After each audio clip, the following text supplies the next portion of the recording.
सभी लोगों का बहुत बहुत स्वागत है। और बस एक कुछ क्षण में ही जैसे ये YouTube लाइव होता है हम शुरू करते हैं।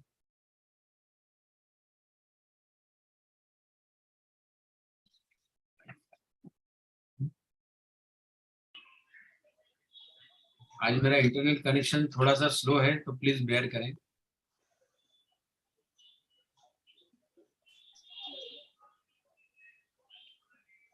We are almost there.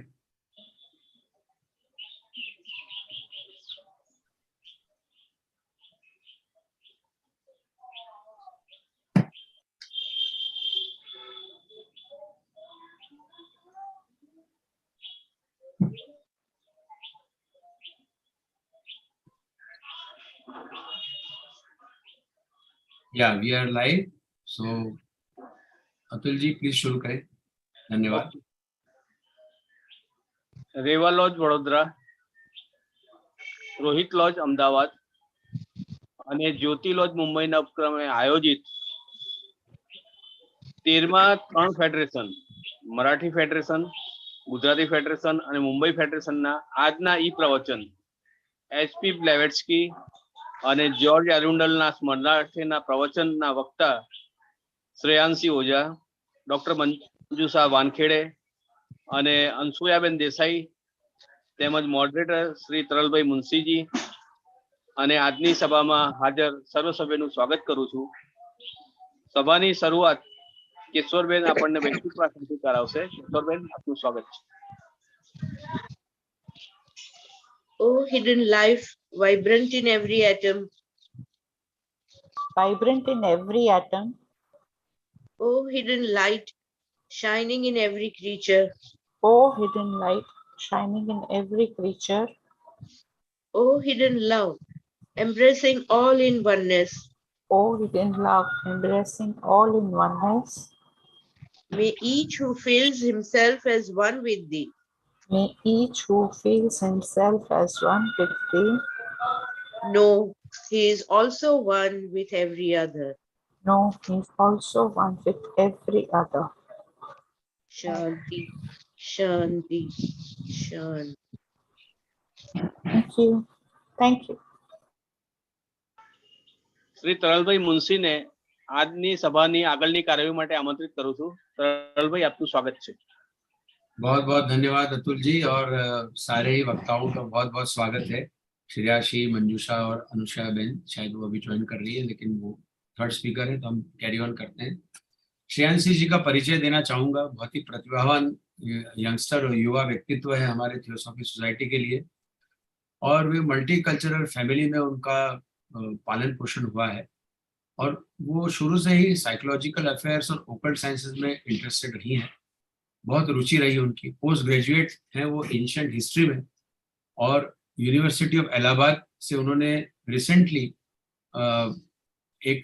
वो एडमिट हुई है Goldsmith university of London for a double master degree. तो मतलब बहुत ही बढ़िया उपलब्धि की ओर जा रही हैं। वो एक्टिव मेंबर हैं थियोसॉफिकल सोसाइटी की और वो पैनलिस्ट रही है second youth program organize by the Indian section of theosophical society in Varanasi, जिसकी थीम थी ट्रुथ, ब्यूटी और गुडनेस, सच्चाई, सुंदरता और अच्छाई। शी हैज डिलीवर्ड मतलब talk on look beyond yourself and the first object of the theosophical society last year international convention में जो हमारा ऑनलाइन हुआ था। रिसेंटली उन्होंने थियोसॉफी एंड ट्रुथ पर भी भाषण दिया है जिसमें उन्होंने द रोल ऑफ C.W. लेडबेटर और जी ब्रूनो उसके बारे में अड्यार डे सेलिब्रेशन के दिन उन्होंने वक्तव्य दिया था। तो लगातार ही वे बड़े ही रोचक विषयों पर बहुत सुंदर तरीके से बोलती रहती हैं और वो हमेशा मानती भी हैं कि सत्य ही परम धर्म है और उसी से जीवन आगे चलता है। और उन्होंने जिंदगी भर ये तय किया है कि थियोसॉफिकल सोसाइटी को यूथ के अंदर यानी युवा लोगों में वो फैलाती, पालती और बढ़िया तरीके से पालन पोषण करती रहेगी थियोसॉफी का। तो ऐसी प्रतिभावान श्रेयासी, आपका स्वागत है। अपने विषय पर पार्ट 1 पर आइए। धन्यवाद। आपको 18 मिनट है। Thank you. जी 15 मिनट बाद एक आपको जस्ट एक कार्ड, प्ले कार्ड दिखेगा जिसमें लिखा होगा 3 more minutes। So you can finish it in 3 more minutes. Thank you. Thank you so much, sir, for such a beautiful introduction. Now, good evening, brothers and sisters. I'm Shreeyashi OJHA from the Uttar Pradesh and Uttarakhand Federation.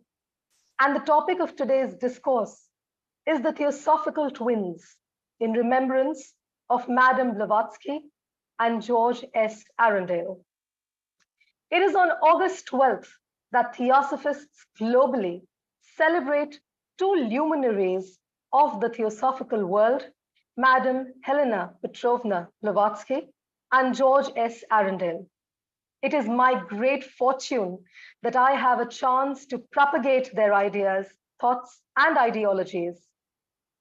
A day of life and a day of death, like the yin and the yang, both incomplete without the other, and both inevitable. To quote verse 20, chapter 2 of Srimad Bhagavad Gita, Najayate mriyate va kadachi, nayam bhutva bhavati va na bhuyah, ajo nityah shashvatoyam purano, na hanyate hanyamane sharire, which means the soul is neither born, nor does it ever die, nor having once existed, does it ever cease to be. The soul is without birth, immortal, eternal, and ageless. It is not destroyed when the body is destroyed, and it is not born either. Therefore, today we should celebrate not the birth or the death of 2 luminaries, but the germination of the soul from the Brahman. The co-founder of the Theosophical Society, Madame Blavatsky, was born on the 12th of August, 1831 in Russia. It is her luminous reflection that closely knit different religions into one society that we are a part of. We are indebted to her, not only because she, along with Colonel Olcott and others, molded us into what we are today, but because even today, she is a guide to thousands of souls that turn to light in times of pain through the prodigy of spiritual and occult literature known to the world as the light bringer. She, indeed, was the light bringer. Born in Russian aristocratic family, from her very childhood, she displayed remarkable psychic activity, artistic and literary talents, and intellectual accomplishments. She was many things, including a linguist, a talented pianist, and a fine artist. But most significantly, she was a naturalist. A girl of the wind, Blavatsky escaped after a rebellious marriage, traveling widely around the world to Turkey, Egypt, and Greece. In 1851, in London, she met the individual whom she had known in her psycho-spiritual visions from childhood, an Eastern initiate of Rajput birth. He told her of the work that was in store for her, and from that moment, she accepted his guidance completely. This was the luminary that Madame Blavatsky inherited all the powers that we see in her works today. Continuing her travels around the world, H.P.B., as she is fondly known, went to Canada in 1851, after which she traveled to different parts of the USA, Mexico, South America, and the West Indies.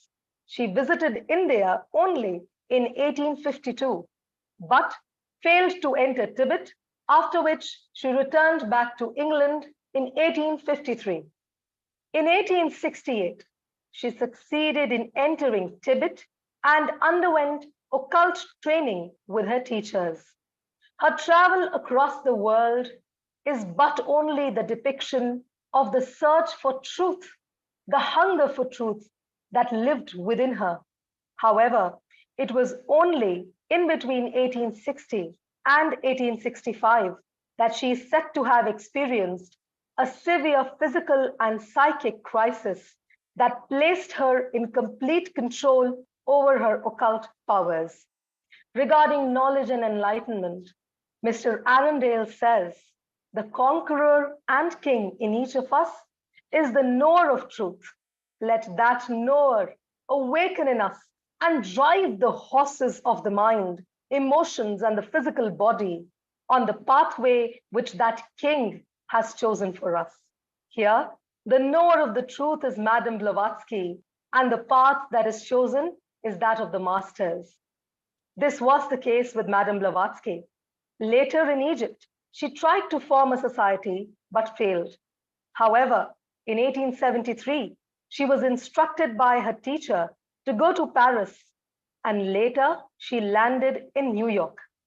By then, she was in complete control of her psychic abilities, the most unusual spiritual and occult powers that were considered as a viable instrument by the masters, which would present to the world a new gift, a new age of wisdom.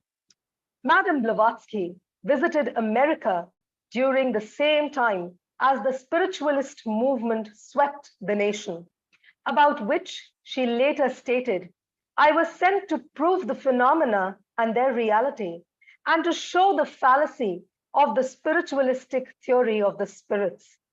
During this time, the struggle between science and religion had gained impetus, and scientific materialism threatened to destroy the faith, but there were many in search of spiritual realities.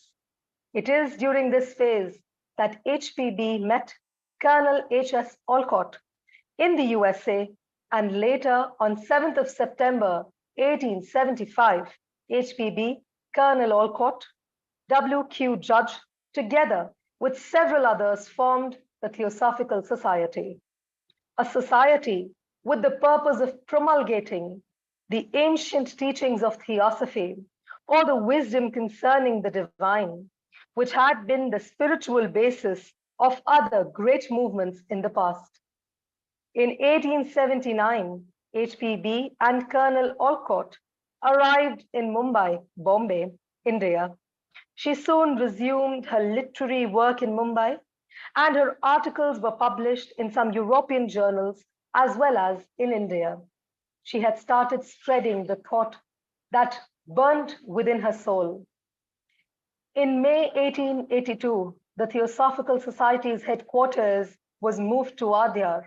And as we all know, Adyar is the mother of us all, and her claims come first. The center soon became the radiating point for worldwide activity.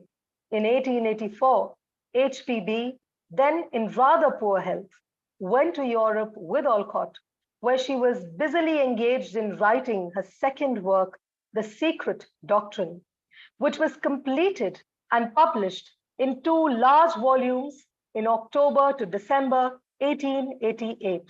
The third volume was published posthumously. The Secret Doctrine, based on stanzas translated from the Secret Book of Zion, with commentary and explanations by H.P.B., contains the most comprehensive account of esoteric wisdom or theosophy available to the public.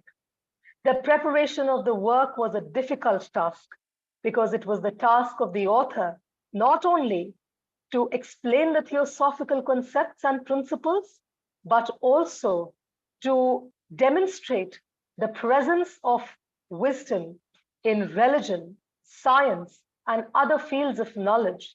In 1889, H.P.B. published The Key to Theosophy, often described as a clear exposition in the form of question and answer of the ethics, science, and philosophy, for the study of which the Theosophical Society has been formed. Later, the devotional mystical gem known as The Voice of the Silence, containing selected excerpts translated from an Eastern scripture, the Book of the Golden Precepts, a deeply occult and mystical book, was published. She had learned the Book of the Golden Precepts by heart during her training in the East, mainly Tibet. This little book, first published in 1889, carries the same metaphysical message as does the secret doctrine. In July 1890, H.P.B. established the European headquarters of the Theosophical Society, where she peacefully passed on May 8, 1891. A writer, a teacher, a scholar, a student, a spiritualist, a guru, a guide, and a stalwart, Madam Helena Petrovna Blavatsky is one of the greatest occultists of all times. In her being, she became the amalgamation of the East and the West without segregation, herself the bodily depiction of being one with thee and one with the other. Madam Blavatsky resonates with every element of the Theosophical Society. Her relentless spirit to propagate Satyat Nasti Parodharma, that is, there is no religion higher than truth, is today our responsibility. The world is our canvas, and we Theosophists must paint it with our wisdom, with our teachings that are passed on to us by those who walked the path before us. As wisely illustrated by G.S. ARUNDALE in his book, Kundalini Occult Experience, the flames grow larger, more and more fuel experience. The flames burst into microscopic fires. The fires expand into conflagrations, towering greatness of fire. Kingdom after kingdom feeds sparks and flames and fires until all human fuel is resolved into fire, as already has been the fuel of mineral, vegetable, and animal kingdoms before it. And then fires triumphant enter into the essence of fire. The very form of fire is consumed, and the life of fire shines forth in perfect purity. From where I view it, the flames that are growing are that of knowledge, more and more, by the fuel, that is, the wisdom that we seek. The flames that burst into microscopic fires are nothing but our desire to learn more, our desire to get closer to the Brahman. The fires that expand into conflagrations is the depiction of us reaching towards the Brahman by serving the mankind. That is the duty of every theosophist. Kingdom after kingdom, that is, soul after soul, that feeds on the sparks that are within the manas, the chit, the higher ego. And until all humans are fed by one, the Brahman. The fire that is triumphant, that is that of the Brahman. It enters into the essence of all the fires, that is, we become one with thee. And what shines forth is purity. These lines holistically illustrate the hidden wisdom unto fire, which is exploding within our manas or chitta, bringing us closer to Sat Chit Anand, that is the perfect purity. Thank you.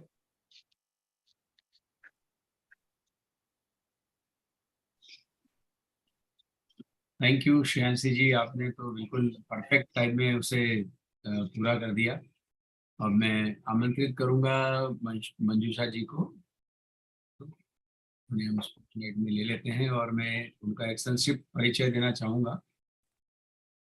सबसे पहले तो वे बहुत ही उत्साही theosophist हैं और हमेशा ही जब भी उन्हें त्रिवेणी मीट में आमंत्रित किया जाता है उत्साह से भरपूर रहती हैं। वे एमकॉम, MBA और PhD हैं और साथ ही मेंबर हैं श्री कृष्ण थियोसॉफिकल लॉज की, और साथ ही वे 2002 से मेंबर हैं। वो एक लेक्चरर के रूप में कार्य कर रही हैं Shivaji arts and commerce college Amravati में। साथ ही उन्हें पितृत्व के रूप में ही ब्रह्म विद्या मिली है, यानी उनके पिताश्री श्री मधुकर वानखेड़े बहुत ही सीनियर थियोसॉफिस्ट थे हैं और उसी के कारण शायद मंजूषा जी भी बहुत ही सक्रिय है। तो आइए मंजूषा जी, आज मराठी में आप अपना 9 मिनट में इसका संक्षिप्त सारांश प्रस्तुत कीजिए। बहुत बहुत धन्यवाद। Thank you sir.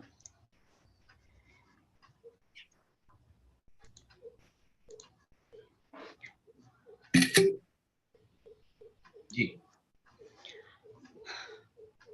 12 ऑगस्ट रोजी थिओसॉफिस्ट जागतिक स्तरावर थिओसॉफिकल जगाच्या 2 दिग्गजांना म्हणजेच मॅडम हेलेना पेट्रोव्ना ब्लॅव्हेट्स्की आणि जॉर्ज एस अरुंडेल यांचे दिवस साजरे करतात। त्यांचे विचार, कल्पना आणि विचार प्रसार करण्याची संधी मला आज मिळाली, हे माझे मोठे भाग्य आहे। जीवनाचा एक दिवस आणि मृत्यूचा दिवस यिन आणि यांग प्रमाणे दोन्हीही एकमेकांशिवाय अपूर्ण आणि दोन्ही अपरिहार्य आहेत। श्रीमद भगवद्गीतेतील 20व्या अध्यायातील 20वा श्लोक जो सांगतो की न जायते मियते वा कदाचि नायं भूत्वा भविता वा न भूयः अजो नित्यः शाश्वतोऽयं पुराणो न हन्यते हन्यमाने शरीरे। म्हणजेच आत्मा जन्म घेत नाही, मरत नाही किंवा एकदा अस्तित्वात असताना ते कधीच संपतही नाही। आत्मा जन्मरहित, शाश्वत, अमर आणि युगहीन आहे। शरीराचा नाश झाल्यावर त्याचा नाश होत नाही। थिओसॉफिकल सोसायटीच्या सहसंस्थापक मॅडम ब्लॅव्हेट्स्की यांचा जन्म 12 ऑगस्ट 1831 रोजी रशियामध्ये झाला। तिचे ते तेजस्वी प्रतिबिंब आहे जे वेगवेगळ्या धर्मांना एका समाजात घट्ट विणले आहे। आम्ही तिचे ऋणी आहोत कारण तिने फक्त कर्नल ऑलकोट यांच्या सोबत आपण जे आहोत त्यामध्ये आम्हाला साक्ष्यबद्ध केले नाही, तर त्या हजारो आत्म्यांसाठी जे आध्यात्मिक आणि गूढ साहित्याच्या विलक्षणतेच्या माध्यमातून दुःखाच्या वेळी प्रकाशाकडे वळतात। जगाला प्रकाश आणणारा अशा त्या मार्गदर्शक आहेत। रशियन खानदानी कुटुंबात जन्मलेल्या मॅडम ब्लॅव्हेट्स्की त्यांच्या लहानपणापासूनच त्यांनी उल्लेखनीय मानसिक क्रियाकलाप, कलात्मक आणि साहित्यिक प्रतिभा आणि बौद्धिक कर्तृत्व प्रदर्शित केले। त्या एक भाषाशास्त्रज्ञ, एक प्रतिभावान पियानो वादक आणि एक उत्कृष्ट कलाकार होत्या। परंतु यासह सर्वात लक्षणीय म्हणजे त्या नेहमीच निसर्गवादी होत्या। त्यांचे लग्न त्यांना मान्य नव्हते म्हणून त्या पळून गेल्या आणि तुर्की, इजिप्त आणि ग्रीसमध्ये मोठ्या प्रमाणावर प्रवास करत होत्या। 1851 मध्ये लंडनमध्ये त्या अशा व्यक्तीला भेटल्या ज्याला त्या लहानपणापासूनच त्यांच्या मनोआध्यात्मिक दृष्टिकोनातून ओळखत होत्या। राजपूत जन्माची जणू पूर्वारंभा होती ती। त्यांनी तिला तिच्यासाठी असलेल्या कामाबद्दल सांगितले आणि त्या क्षणापासूनच तिने त्यांचे मार्गदर्शन पूर्णपणे स्वीकारले। जगभरात तिचा प्रवास सुरू ठेवला। त्यांना H.P.B म्हणूनही प्रेमाने सगळेजण ओळखतात। 1851 मध्ये त्या कॅनडाला गेल्या। त्यानंतर त्यांनी USA, मेक्सिको, दक्षिण अमेरिका आणि वेस्ट इंडिजच्या विविध भागांमध्ये प्रवास केला। त्यांनी 1852 मध्ये भारताला भेट दिली आणि तिबेटमध्ये प्रवेश करण्याचा पहिला प्रयत्न अयशस्वी झाल्यानंतर त्या 1853 मध्ये परत इंग्लंडला परतल्या। 1855 आणि 1868 मध्ये त्यांनी तिबेटमध्ये प्रवेश केला आणि त्यांच्या शिक्षकांसोबत गूढ प्रशिक्षण घेतले। त्यांचा जगभरातील प्रवास सत्याचा शोध दर्शवितो। 1860 आणि 1865 च्या दरम्यान त्यांना गंभीर शारीरिक आणि मानसिक संकटांचा सामना पण करावा लागला। पण असे म्हटले जाते की ज्यामुळे त्यांच्या गुप्त शक्तींवर त्यांचे पूर्ण नियंत्रण होते। नंतर इजिप्तमध्ये त्यांनी दुसरा समाज तयार करण्याचा पण प्रयत्न केला, पण तो अयशस्वी ठरला। पुढे 1873 मध्ये तिला तिच्या शिक्षकांनी पॅरिसला जाण्याची सूचना दिली आणि नंतर त्या न्यूयॉर्कला गेल्या। तोपर्यंत त्या त्यांच्या अनेक आणि सर्वात असामान्य आध्यात्मिक आणि गुप्त शक्तींवर नियंत्रण ठेवत होत्या। आणि त्यांच्या शिक्षकांच्या कार्यासाठी ते एक व्यवहार्य साधन असे मानले जात होते, जे जगाला नवीन शहाणपण देण्यासाठी सादर करण्यासाठी होते. अध्यात्मवादी चळवळीने राष्ट्राला वेढा घातला. त्याच वेळी मॅडम ब्लॅव्हॅट्स्की अमेरिकेला भेट दिली, ज्याबद्दल त्यांनी नंतर म्हटले की मला घटना आणि त्यांची वास्तविकता सिद्ध करण्यासाठी आणि आत्म्यांच्या अध्यात्मवादी सिद्धांताची चूक दाखवण्यासाठी पाठवण्यात आले होते. याच काळात विज्ञान आणि धर्म यांच्यातील संघर्षाला चालना मिळाली आणि वैज्ञानिक भौतिकवादामुळे आध्यात्मिक वास्तवांचा शोध आणि विश्वास नष्ट होण्याचा धोका निर्माण झाला. HPB यांनी USA मध्ये कर्नल HS ऑलकोट यांची भेट घेतली आणि नंतर 7 सप्टेंबर 1875 रोजी HPB आणि कर्नल ऑलकॉट आणि WQ न्यायाधीश यांनी इतर अनेक लोकांसोबत थिओसॉफीच्या प्राचीन शिकवणी किंवा भूतकाळातील इतर महान चळवळींचा आध्यात्मिक आधार असलेल्या दैवी विषयीच्या ज्ञानाचा प्रसार करण्यासाठी थिओसॉफिकल सोसायटी म्हणून ओळखल्या जाणाऱ्या सोसायटीची स्थापना केली. 1879 मध्ये HPB आणि कर्नल ऑलकॉट मुंबईमध्ये आले, म्हणजेच भारतात आले. तिने लवकरच मुंबईत त्यांचे साहित्यिक कार्य पुन्हा सुरू केले आणि त्यांचे लेख काही युरोपियन नियतकालिकांमध्ये तसेच भारतातही प्रकाशित झाले. मे 1882 मध्ये थिओसॉफिकल सोसायटीचे मुख्यालय वर्षाच्या शेवटी तेथे हलवण्यात आले. हे केंद्र लवकरच जगभरातील क्रियाकलापांसाठी रेडिएटिंग पॉइंट बनले होते. 1884 मध्ये कर्नल ऑलकॉट आणि HPB खरा प्रकृतीत युरोपला गेले, जिथे त्यांची दुसरी कार्य म्हणजेच द सिक्रेट डॉक्ट्रिन लिहिण्यात व्यस्त झाल्या, जे ऑक्टोबर ते डिसेंबर 1888 मध्ये 2 मोठ्या खंडांमध्ये पूर्ण झाले आणि प्रकाशित सुद्धा झाले. पण तिसरा खंड त्यांच्या मरणोत्तर बाहेर आणला गेला. HPB द्वारे समालोचन आणि स्पष्टीकरणांसह डॅझियनच्या सिक्रेट बुक मधून अनुवादित केलेल्या श्लोकांवर आधारित गुप्त शिकवण लोकांसाठी उपलब्ध गूढ ज्ञान किंवा थिओसॉफीचे सर्वात व्यापक खाते आहे. कामाची तयारी करणे हे सर्वात कठीण काम होते, कारण लेखकांकडे केवळ थिओसॉफिकल संकल्पना आणि तत्वे शक्य तितक्या स्पष्टपणे समजावून सांगण्याची जबाबदारी नव्हती, तर धर्म, विज्ञान आणि इतर क्षेत्रात या शहाणपणाची उपस्थिती दर्शवण्याची सुद्धा जबाबदारी त्यांच्याकडे होती. ज्ञानाची क्षेत्रे जी होती ती खूप जास्त होती. 1889 मध्ये HPB ने द की टू थिओसॉफी प्रकाशित केले, ज्याचे वर्णन केले आहे थिओसॉफिकल सोसायटीची स्थापना, ज्याच्या अभ्यासासाठी नीतिशास्त्र, विज्ञान आणि तत्वज्ञानाचे प्रश्न आणि उत्तराच्या रूपात स्पष्ट प्रदर्शन, आणि the voice of the silence नावाचे भक्तिमय गूढ रत्न, ज्यामध्ये पूर्वेकडील धर्मग्रंथ आणि तसंच the book of the golden preceptor मधून अनुवादित केलेले निवडक उतारे आहेत, जे पूर्वेतील प्रशिक्षणादरम्यान त्यांनी मनापासून शिकले होते. 1889 मध्ये प्रथम प्रकाशित झालेले छोटे पुस्तक द सिक्रेट डॉक्ट्रिन प्रमाणेच आधिभौतिक संदेश देत असते. जुलै 1890 मध्ये HPB ने थिओसॉफिकल सोसायटीचे युरोपियन मुख्यालय स्थापन केले, जे 8 मे 1891 रोजी ज्या ठिकाणी त्यांचे निधन झाले. एक लेखक, एक शिक्षक, एक विद्वान, एक विद्यार्थी, एक अध्यात्मवादी, एक गुरु, एक मार्गदर्शक आणि एक दिग्गज, मॅडम HP ब्लॅव्हॅट्स्की या सर्व काळातील एक महान जादूगर आहे. तिच्या अस्तित्वात ती पूर्व आणि पश्चिम यांचे एकत्रीकरण बनली. विभक्त न होता तिने आम्हाला तुझे आणि एकमेकांशी एक असे पारिभाषित केले, म्हणजेच व्याख्या केली त्याची. थिओसॉफिकल समाजाच्या प्रत्येक घटकांमध्ये त्यांचा प्रसार करण्यासाठी अथक आत्मा अस्तित्वात आहे. म्हणूनच सत्य नास्ति परो धर्म, सत्यापेक्षा वरचा कोणताही धर्म नाही.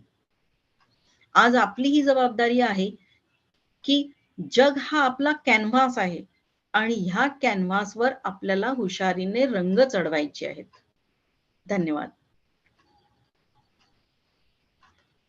बहुत धन्यवाद. आपने भी एकदम समय सीमा में ही सब कुछ खत्म कर दिया. मंजुषा, बहुत बहुत धन्यवाद. और अब मैं आमंत्रित करने जा रहा हूँ अनुसया बहन जी को और उनका भी एक संक्षिप्त परिचय दे दूं. वे बहुत ही वरिष्ठ थियोसॉफिस्ट हैं और डॉक्टर हैं, डॉक्टरेट किया है उन्होंने, पीएचडी है एजुकेशन में, एमए बीएड किया है. साथ ही वीर नर्मद दक्षिण गुजरात यूनिवर्सिटी सूरत के कार्यकारी परीक्षा नियंत्रक रही हैं और निरंतर शिक्षक और विस्तरण कार्य विभाग के सहायक नियामक के रूप में कार्य अदा कर 16 जून 2007 में वे रिटायर हुए. आप ब्रिटिश काउंसिल मुंबई के स्कॉलर रहे हैं, कॉमनवेल्थ एसोसिएशन और education and training of adult UK की काउंसिल में 8 साल तक एशियाई जो नारी है उनका प्रतिनिधित्व किया है उन्होंने, उसके लिए चुनी गई थी. बहुत सारी ऑर्गेनाइजेशन से संलग्न रहे हैं. जर्मनी की Bruno Browning circle of friends, UNO की संकलित international society of world peace और international society of population education में वे सक्रिय रही हैं. सनातन लॉज से तो वे जुड़ी ही थी, लेकिन वर्तमान में वो अहमदाबाद लॉज की मेंबर हैं. आइए, आपका बहुत बहुत स्वागत है. आप हिंदी में अपना सारांश प्रस्तुत करें. धन्यवाद. हाँ जी अनुषा, म्यूट कर लीजिए. नमस्ते. आज हम H.P. ब्लेवेट्स्की और G.S. अरुंडले की स्मृति में उनके विचारों का चिंतन करने वाले हैं. 12 अगस्त थियोसॉफिस्टों के जीवन का अविस्मरणीय दिन है, या यूं कहिए कि श्राद्ध दिन है, क्योंकि सुवर्णाक्षरों के अंकित हमारे 2 चमकते सितारों H.P. ब्लेवेट्स्की तथा जॉर्ज एस अरुंडले का स्मृति उत्सव मनाने जा रहे हैं. यह उत्सव इन दोनों के सम्मान में पूरे विश्व भर में प्रत्येक थियोसॉफिस्ट और थियोसॉफिकल सोसाइटी का उत्सव है. मुझे आज यह बताने में अत्यंत खुशी मिल रही है कि आज मुझे इन प्रतिभाओं के बारे में 2 शब्द कहने का सुअवसर प्राप्त हुआ है. आज मेरे छोटे से वक्तव्य के माध्यम से उन दोनों की आदर्श विचार का प्रचार प्रसार होने जा रहा है. यांग तथा यिन जैसे एक दूसरे के बिना अधूरे हैं, ठीक इसी तरह इन दोनों का आजीवन जन्म से मृत्यु तक का अभिन्न रिश्ता है, एक दूसरे के बिना अधूरे हैं. श्रीमद् भगवत गीता के प्रकरण 20 की 20 नंबर का श्लोक कुछ इस प्रकार है. न जायते म्रियते वा कदाचि नायं भूत्वा भविता वा न भूयः अजो नित्यः शाश्वतः यं पुराणो न हन्यते हन्यमाने शरीरे. इन पंक्तियों का हमें मनन चिंतन स्मरण करना है. इस श्लोक का अर्थ है आत्मा अमर है, उसे ना जन्म है ना ही मृत्यु है, उसका अस्तित्व अमिट है. आत्मा अमर है, आत्मा अजन्मा अमर उम्रविहीन अजरामर है. नाशवंत तो यह देह यह शरीर है, आत्मा नाशवंत नहीं है. मैडम हेलेना पेट्रोना ब्लेवेट्स्की सोसाइटी की सह संस्थापिका रही है. उनका जन्म रशिया में 12 अगस्त 1831 में हुआ था. सर्वधर्मों को थियोसॉफी की एक ही माला में पिरोने का कार्य सुवर्णांकित रहा है. हम तमाम थियोसॉफिस्ट उनके इस उम्दा कार्य के लिए सदा सर्वदा उनके ऋणी है. उन्होंने कर्नल ओलकोट के सहकार्यकर बनकर हमें हमारी पहचान बनाने में सहायता की है। इस कार्य से भी बढ़कर उन्होंने अनगिनत आत्माओं को प्रेरित किया है, उनका मार्गदर्शन किया है, दुख भरी स्थिति से ऊपर उठने का मार्ग दिखाया है, स्वयं को संभलने का गुप्त ज्ञान एवं अध्यात्म पथ दिखाया है, विश्व को इस ज्ञान से अवगत कराया है, ज्ञान का प्रकाश फैलाया है। मैडम रशिया के प्रतिष्ठित अति धनवान परिवार में पैदा होने के बावजूद बचपन से ही बड़े पैमाने पर मानसिक प्रवृत्तियां, कलात्मकता, साहित्यिक अत्यंत प्रभावशाली बौद्धिक रूप से उनका चैतसिक विकास की दिशा में मूल्यवान प्रदान रहा है। उनका व्यक्तित्व बहुआयामी था। भाषा शास्त्री, प्रगल्भ बुद्धिमत्ता, कला कारीगरी इत्यादि उनके व्यक्तित्व के विभिन्न पहलू रहे हैं। खास तौर से वह प्रकृति की उपासिका थी। वायुपुत्री की तरह उन्होंने काफी यात्राएं की है। खास तौर से विद्रोही की तरह उनकी शादीशुदा जिंदगी से भागते हुए आजाद हुई है। तुर्की, इजिप्ट, ग्रीक की यात्रा की है। 1851 में लंदन में वह जिसे मिले वह उसको जिसके बचपन से मनो आध्यात्मिक विश्व में पूर्व के राजपूताना से मिलना होता था, उनसे मिली। इस पूर्व के मनोवांछित व्यक्ति के मैडम के निहित कर्तव्य के बारे में सचेत किया था। उनके जन्म धारण करने का उद्देश्य स्पष्ट किया था। मैडम ने इनका तत्काल उसी क्षण से इस मार्गदर्शन का स्वीकार किया था। मैडम को बहुत प्यार से विश्व यात्री के रूप में पहचाना जाता था। 1851 में वह कनाडा गई। तत्पश्चात अमेरिका के भिन्न भिन्न प्रदेशों का दौरा किया, दक्षिणी अमेरिका तथा वेस्ट इंडीज का दौरा किया। 1852 में भारतवर्ष का दौरा किया। तिब्बत प्रवेश का विफल प्रयास किया। 1853 में वापस इंग्लैंड चली गई। 1855 में एवं 1868 में वह तिब्बत में प्रवेश पाने में सफल रही। वहां उन्होंने अपने गुरु के साथ गुप्त ज्ञान की, ब्रह्म ज्ञान की शिक्षा प्राप्त की। उनकी विश्व यात्रा से यह सिद्ध होता है कि वह सत्य की खोज में कितनी तीव्रता से जुटी हुई थी। 1860 से 1865 तक वह मानसिक एवं भौतिक आपातकालीन स्थिति से गुजरने के बाद सूक्ष्म जगत की शक्ति पर अपना काबू उन्होंने पा लिया था। तत्पश्चात उन्होंने इजिप्त में अन्य सोसाइटी का गठन किया, मगर उसमें वह असफल रही। 1873 में उनके गुरु ने उन्हें पेरिस जाने को सूचित किया। कुछ समय के बाद वह न्यूयॉर्क पहुंची। इस समय उन्होंने असहज आध्यात्मिक एवं पारलौकिक सूक्ष्म विश्व की शक्तियों पर काबू पा लिया था। उनके गुरु से प्रेरित होकर वह इन शक्तियों की वाहक तथा साधन बनी। विश्व में नई प्रज्ञा को प्रकाशित करने में सशक्त साधन का माध्यम की भूमिका निभाई।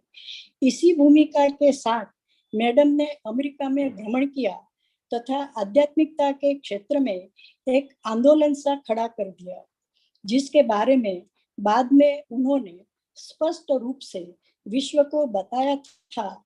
मुझे घटनाएं एवं उनकी यथार्थता को वास्तविक रूप की पहचान कराने एवं दंभ का छेदन करने के लिए ही यहाँ इस विश्व में भेजा गया है। इस दौरान धर्म तथा विज्ञान के बीच संघर्ष का प्रारंभ हो चुका था। विज्ञान संपादित भौतिकवाद से आध्यात्मिक शोधन की गति को बड़ा खतरा उत्पन्न हो चुका था। अध्यात्म नष्ट होने की कगार पर खड़ा था। इन दिनों में अमेरिका में उनकी भेंट कर्नल ऑलकॉट से हुई। 1875 के सितंबर में H.P.B. Colonel Olcott W.Q. जज के साथ अनगिनत लोगों के साथ एक संस्था का गठन किया, जिसे हम थियोसॉफिकल सोसाइटी कहते हैं। इस संस्था का प्रमुख हेतु था कि संस्था के माध्यम से अति प्राचीनतम शिक्षा का, दिव्यता का, पारलौकिक दिव्य ज्ञान, आध्यात्मिक ज्ञान का प्रचार प्रसार होता रहे। 1879 में HPB तथा कर्नल ऑलकोट भारतवर्ष पधारे। बम्बई उनका मुख्यालय रहा। यहाँ उनके साहित्यिक कार्य का शुभारंभ हुआ। उनके लेख भारतवर्ष एवं यूरोप के मैगजीन में प्रकाशित हुए। मई 1922 के अंत भाग में थियोसॉफिकल सोसाइटी के मुख्यालय का स्थानांतर हुआ, जहां से सोसाइटी के विचारों का विश्व में प्रचार प्रसार होता रहा। 1884 में कर्नल ऑलकोट तथा HPB का स्वास्थ्य बिगड़ने लगा, जिसकी वजह से दोनों यूरोप गए। HPB का अब द्वितीय कार्य secret doctrine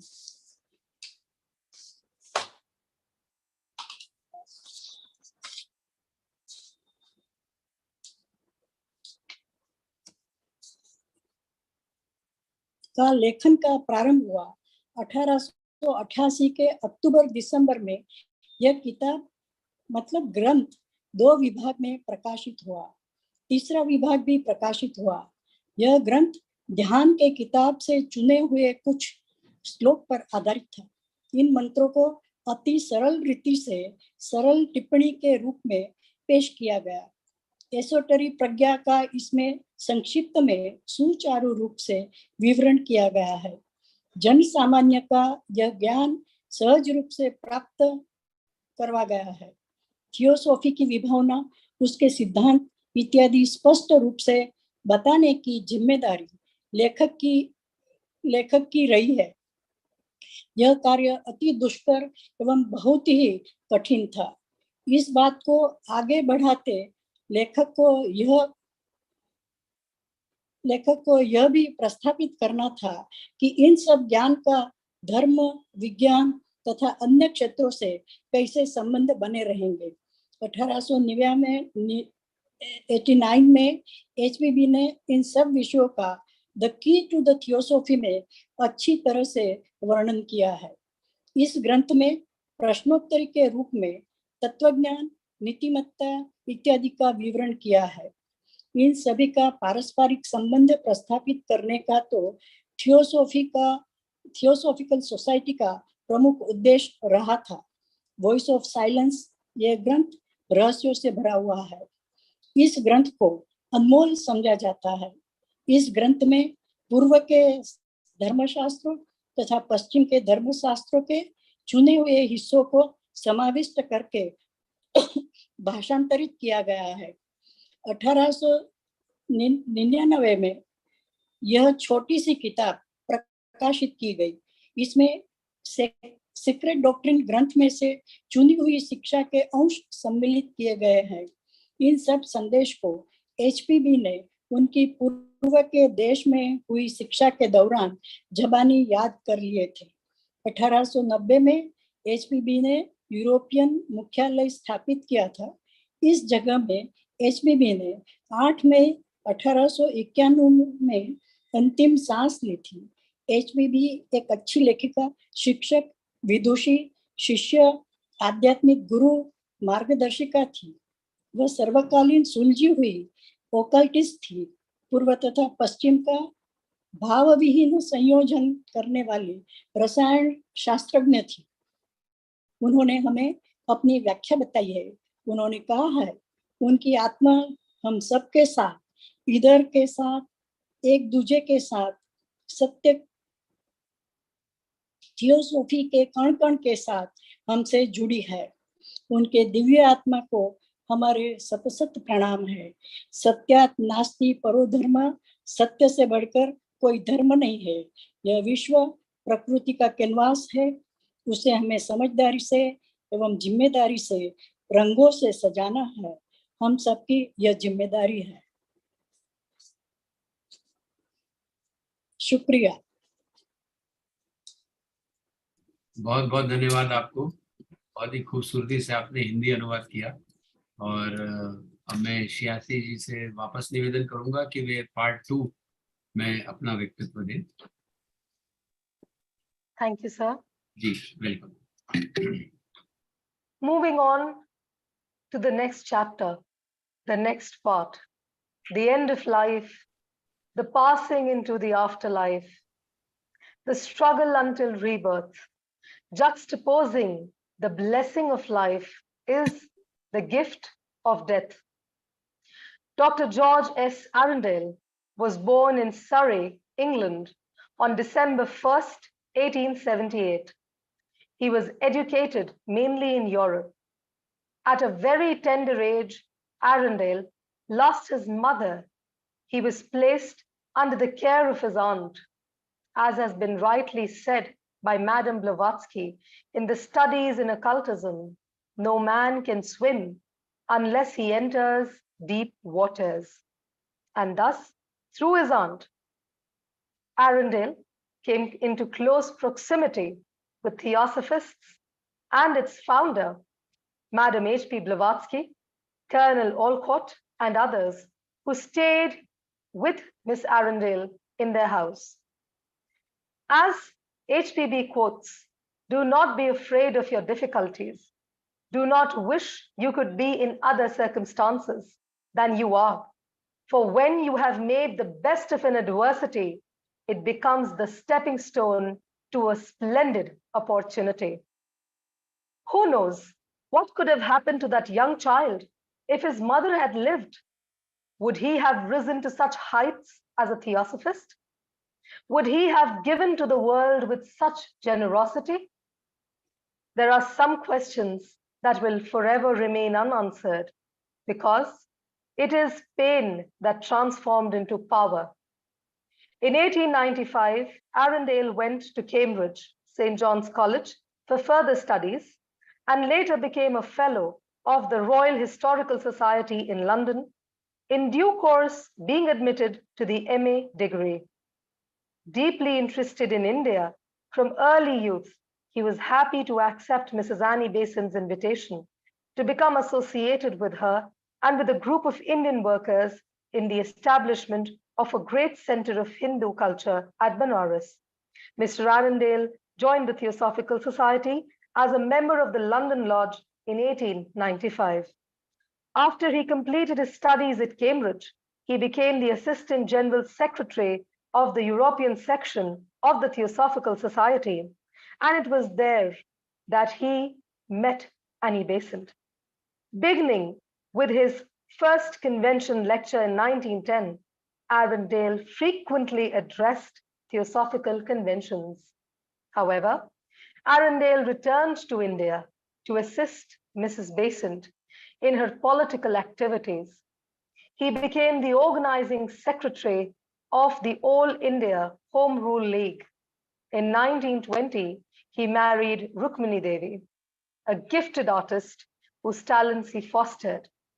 From 1924 to 1926, he was the president of the Madras Labour Union, which he had been instrumental for in the forming as well as through successful completion of the higher minimum wage, as well as for the less working hours that were provided due to his relentless efforts. In 1925, he joined the Liberal Catholic Church and later became one of its bishops. The same year, the Golden Jubilee year of the Theosophical Society, he traveled extensively in Europe, lecturing for the society and studying educational, political, and social conditions. From 1926 to 1928, he was the General Secretary of the Australian section, during which time he endeavored to awaken Australia to the greatness that was hers and started the journal Advance Australia to promote that purpose.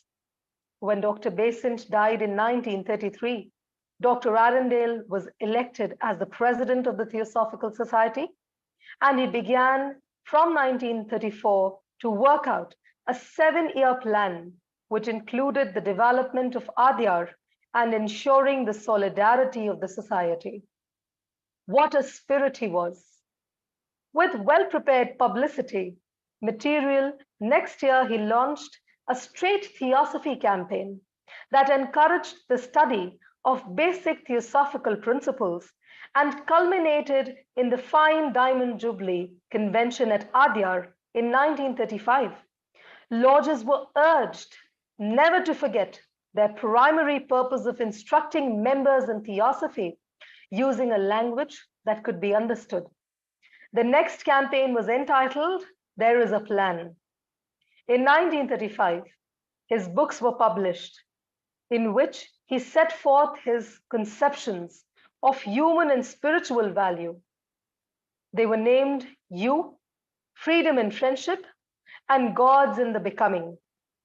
In 1936, he presided over the 4th Theosophical World Congress at Geneva, which he decided was the 3rd campaign should have started at the understanding, which, proving successful, was extended into 1938.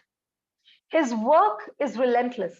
He was consistent, and with an undying spirit, he gave to us the Theosophical Society that we have today. After that, theosophy is the next step was the theme, but due to the Second World War, it could not be done. He then issued letters to sections which were widely used and helpful. By 1936, there was a visible improvement in the membership of a number of national societies, indicating that the president's vigorous policy was taking effect. The campaigns were creating new interest and activity.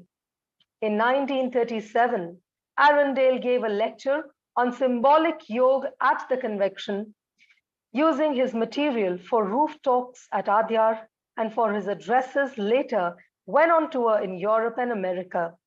These appeared as a book called The Lotus Fire, a study in symbolic yoga. However, due to war conditions, travel outside India was not easy. The competent and devoted workers in every section carried the society forward under his direction. But all over Europe, lodge after lodge and section after section, they were forced to get closed. Increasingly, Dr. Arundale devoted himself to the inner side of the work in an endeavor to assuage the suffering of mankind. In an attempt to awaken people to a greater sense of responsibility, he started a small weekly paper in Madras called Conscience. Even the war could not stop him. He welcomed Dr. Maria Montessori and her son, Mario Montessori, who came to India but were unable to return to Italy because of the war. During their stay at Adyar, they were training teachers from India and neighboring countries and developing the well-known Montessori method of child education. In 1940, Dr. Arundale set up a peace and reconstruction department so as to have a charter for world peace ready when the war ceased. Each year, he stressed that members should spread the mighty truths of theosophy. He undertook various tours in India and supported the art and educational institutions and activities of Rukmini Devi. He worked hard to build a better understanding in the parts of the Indians of the position of Great Britain in the West, and for a still more liberal attitude on the part of Great Britain towards India.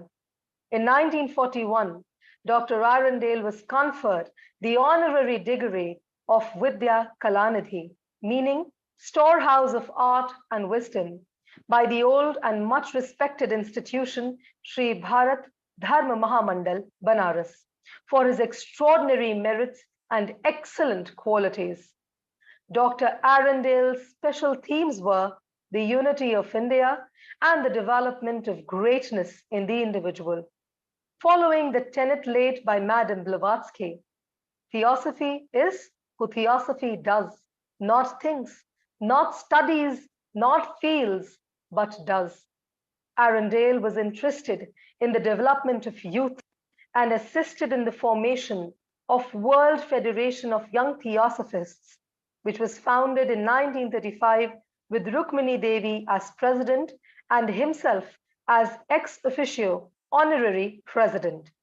In memory of Dr. Besant's love for youth, Dr. Arundale established in 1934 at Adyar the Besant Memorial School. A national university had been established under the auspices of the Theosophical Society with Dr. Rabindranath Tagore as the chancellor, and Arundale became the principal of the training college for teachers. He inspired them with his conception of teaching as a sacred profession. In 1926, he was the Minister for Education in the princely state of Indore. He was, in fact, a notable figure in the field of education in India, and the National University bestowed upon him the degree of Doctorate of Literature in appreciation of his work. He wanted to see basic theosophical tenets influencing the educational process using the slogan, "Education for life, not for livelihood." His conception of the keynote of education in India was service. Service, which is the keynote of theosophy today. Taking with him the carnage of the World War, he passed away on August 12th after being advised complete bed rest and despite all care and attention. One of the finest contributions made by him to the Society's work was the invention of "Together Differently," a slogan which is very important as of today's discourse. It is like life and death, together but different. Different because the emotions attached to it are different. We do not feel similar about birth and death, but we should all understand that death is only the beginning. Dr. Arundale repeatedly and insistently emphasized in his writings and talks that differences of outlook and opinion could only enrich the work of the Theosophical Society. Another important contribution was the emphasis he gave to straight theosophy in the campaign which he initiated under the same name. It cannot be said that any one of his contribution was more important than the other, but the two mentioned above did unquestionably bring about a definite change in the minds and the hearts of the membership, and sharply emphasized once more the freedom of individual thought inherent in theosophical teachings.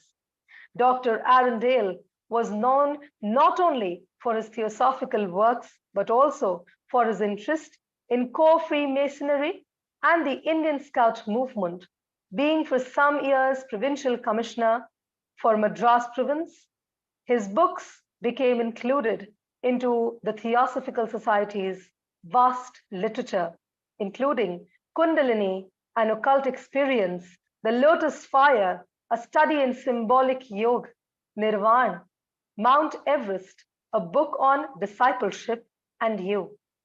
We as theosophists walk the path laid ahead of us by such great people who served Theosophical Society till their last breath. But look at the world around us. Is it the world that these illustrious people had dreamt of? No. But as theosophists, treading the path of the three objectives of the Theosophical Society, we must rebuild this world, individual by individual, soul by soul, brick by brick. We must begin from somewhere. So let us pray to the Brahman, seeking his guidance in our endeavor. Durjanah sajjano bhuyat, sajjanah shanti mapnuyat, shanto muchyate bandhebhyo, muktaschanyan vimochayet. Sarve bhavantu sukhinah, sarve santu niramaya, sarve bhadrani pashyantu, ma kaschit dukkha bhag bhavet. Sarvastaratu durgani, sarvo bhadrani pashyatu, sarvah kaman vapnotu, sarvah sarvatra nandatu. Which means, may the wicked become good, May the good obtain peace. May the peaceful be freed from bonds. May the freed set others free. May all be happy. May all be healthy. May all see only auspicious sights. May no one have a share in sorrow. May everyone surmount his difficulties. May everyone have their desires fulfilled. May it rain knowledge at the right time. May everyone, everywhere be glad. Thank you. Thank you so much Priyanshi, यानी बहुत ही खूबसूरती से आपने सब कुछ कहा। हम उसकी व्याख्या करेंगे, लेकिन फिलहाल मैं आमंत्रित करता हूं मंजुषा जी को कि वे आके अपना दूसरा भाग का अनुवाद पेश करें। बहुत बहुत धन्यवाद। धन्यवाद सर। डॉक्टर JS अरुंडेल यांचा जन्म 1 डिसेंबर 1878 रोजी इंग्लंडमधील सरे येथे झाला। त्यांचे शिक्षण प्रामुख्याने युरोपमध्ये झाले। अगदी कोवळ्या वयात अरुंडेल यांनी त्यांची आई गमावली। त्यांना त्यांच्या मावशीच्या देखरेखीखाली ठेवण्यात आले होते आणि अशा प्रकारे त्यांच्या मावशीद्वारे अरुंडेल थिओसॉफी आणि तिचे संस्थापक madam H.P. Blavatsky, colonel Olcott आणि इतर लोकांच्या जवळ आले, जे सहसा मिस अरुंडेल यांच्या घरी राहत होते। 1895 मध्ये ते पुढील शिक्षणासाठी केम्ब्रिज विद्यापीठात गेले आणि नंतर MA पदवीसाठी प्रवेश मिळाल्यानंतर लंडनच्या रॉयल हिस्टॉरिकल सोसायटीचे फेलो बनले। लहानपणापासूनच भारताबद्दल खूप आस्था असल्याने बनारस येथे हिंदू संस्कृतीचे एक महान केंद्र स्थापन करण्यासाठी श्रीमती ॲनी बेझंट यांनी त्यांच्याशी आणि भारतीय कामगारांच्या गटाशी जोडले जाण्याचे आमंत्रण स्वीकारून त्यांना अतिशय आनंद झाला आणि 1903 मध्ये श्री अरुंडले त्यात सामील झाले। 1895 मध्ये लंडन लॉजचे सदस्य म्हणून त्यांनी केम्ब्रिज विद्यापीठात शिक्षण पूर्ण केल्यानंतर ते थिओसॉफिकल सोसायटीच्या युरोपियन विभागाचे सहाय्यक सरचिटणीस पण बनले आणि तिथेच त्यांची आणि ॲनी बेझंट यांच्याशी भेट झाली। 1910 मध्ये त्यांच्या पहिल्या अधिवेशन व्याख्यानापासून सुरुवात करून अरुंडेल यांनी वारंवार थिओसॉफिकल अधिवेशनांना संबोधित केले। तथापि ॲनी बेझंटला तिच्या राजकीय कार्यात मदत करण्यासाठी अरुंडले भारतात परतले। ते ऑल इंडिया होम रूल लीगचे संघटक सचिव बनले होते। 1920 मध्ये अरुंडले यांनी रुक्मिणी देवी या प्रतिभावान कलाकाराशी लग्न केले, ज्यांच्या प्रतिभेला त्यांनी जोपासले। 1924 ते 1926 या काळात ते मद्रास लेबर युनियनचे अध्यक्ष पण होते, ज्यांच्या स्थापनेत त्यांनी मोलाची भूमिका बजावली होती आणि ज्याद्वारे त्यांनी कामगारांना अधिक किमान वेतन आणि कमी कामाचे तास यशस्वीरित्या मिळवून दिले। थिओसॉफिकल सोसायटीच्या सुवर्ण महोत्सवी वर्षात त्यांनी सोसायटीसाठी व्याख्यान देण्यासाठी आणि शैक्षणिक, राजकीय आणि सामाजिक परिस्थितीचा अभ्यास करण्यासाठी युरोपमध्ये मोठ्या प्रमाणावर प्रवास केला। 1926 ते 1928 पर्यंत ते ऑस्ट्रेलियन विभागाचे सरचिटणीस होते। त्या काळात त्यांनी ऑस्ट्रेलियाला तिची महानता जागृत करण्याचा प्रयत्न केला आणि त्या उद्देशाला चालना देण्यासाठी ॲडव्हान्स ऑस्ट्रेलिया हे जर्नल सुरू केले। डॉक्टर बेझंट 1933 मध्ये जेव्हा त्यांचे निधन झाले, तेव्हा डॉक्टर अरुंडले द थिओसॉफिकल सोसायटीचे अध्यक्ष म्हणून निवडून आले आणि त्यांनी 1934 पासून 7 वार्षिक योजना तयार करण्यास सुरुवात केली, ज्यामध्ये अडयारचा विकास आणि सोसायटीची एकता सुनिश्चित करणे समाविष्ट पण होते। पुढच्या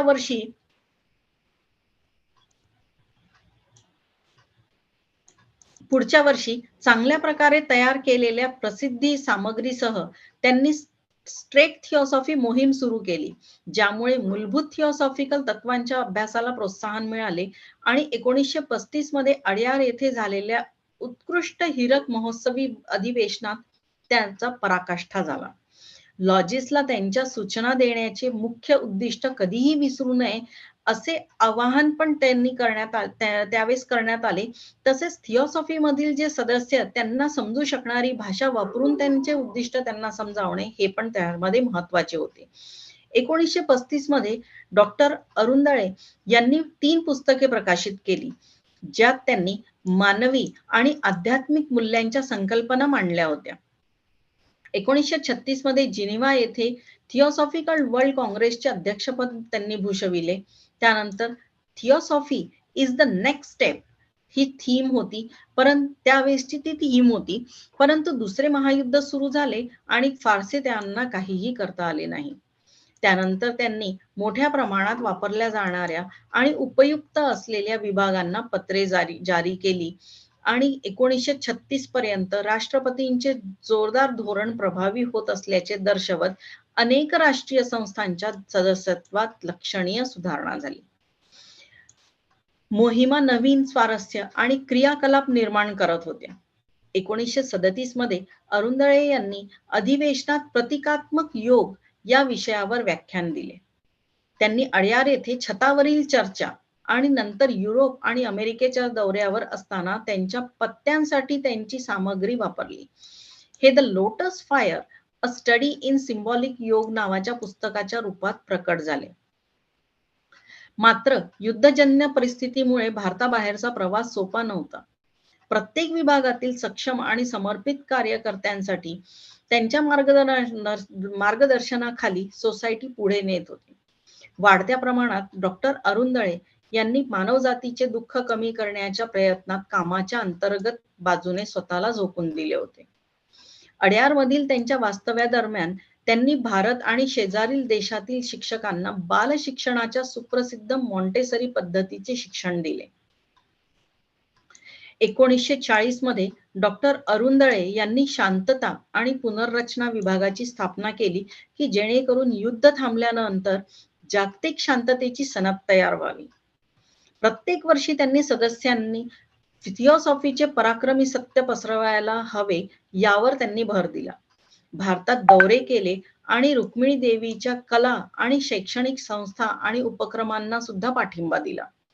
त्यांनी पश्चिमेकडील ग्रेट ब्रिटनच्या स्थानाबद्दल भारतीयांची चांगली समज निर्माण करण्यासाठी आणि ग्रेट ब्रिटनच्या भारताप्रती अधिक उदारमतवादी वृत्ती निर्माण करण्यासाठी कठोर परिश्रम केले.